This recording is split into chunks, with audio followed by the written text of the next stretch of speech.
It was born from a very practical question. And the question was more around how do we move the nexus from conference language into daily decisions of practitioners, government actors, civil society, and communities. And the aim was simply to teach, for one, a definition. And then again, the aim was also to build what I call practical nexus literacy, the ability to understand one another's mandates, identify comparative advantage, coordinate around shared outcomes, and design programs that do not stop at immediate relief, but also reduce vulnerability, strengthen resilience, and build peace over time. So ultimately, what we are trying to achieve is simple but ambitious. We want practitioners to stop asking only, what is my project, and begin asking, what is the collective outcome we are contributing to? Who else must be at the table? And how do we ensure affected people are not abandoned when the project ends? So for me, that is the heart of the HDP Nexus Academy in Nigeria, moving from project successes to system change and from fragmented assistance to dignity, resilience, and peace for people affected by crisis. One of the most encouragement is that results are not only showing in certificates, they are showing up in how people behave even after the training. The training created a real multi-stakeholder learning space. We're not only hearing theory, we're hearing how people from different parts of the world wrestle with the same practical question: how to coordinate without creating another heavy structure. The Nexus Academy also reminded me that Nigeria experience is part of a global learning journey. So we have a lot to learn from other contexts, but we also had practice-based knowledge to contribute, especially around community-level engagement, durable solutions, state-level coordination, and in-person practitioner learning in practice.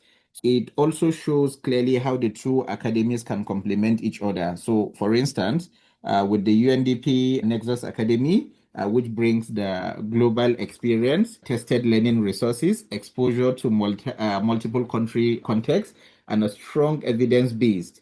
The HDP Academy in Nigeria brings field reality, in-person practitioner engagement, government and community linkages, and live examples from Borno, Adamawa, Yobe, North Central, and the durable solution space. So together, I believe we can create a learning loop. Global knowledge comes into the Nigerian community of practice, and Nigeria field practice feeds back into global learning. So I would say start with the people, not structures, right? A community of practice does not have to begin as a big platform or formal mechanism. It can begin with a small group of practitioners who are honest enough to admit that no one actor can solve complex crises alone. In Nigeria, the community of practice has helped keep the learning alive. Practitioners share tools. They ask for partners in particular location. They discuss proposal opportunities. They reflect on durable solutions and state action plan and seek guidance on how to make their work align with the Nexus. So it is a space for learning, but also for unlearning competition, unlearning isolated programming, and unlearning the idea that success belongs to one organization alone. So the nexus is sustained by relationships. A community of practice is one way of protecting those relationships beyond the classroom, and it keeps practitioners connected to a shared question of what can we achieve together for affected people that none of us could have achieved alone. So my advice is to start small but stay consistent, because community of practice becomes powerful when it is not just a place to talk, but a place where practitioners return with real problems and live with partners, tools, and renewed courage to act differently.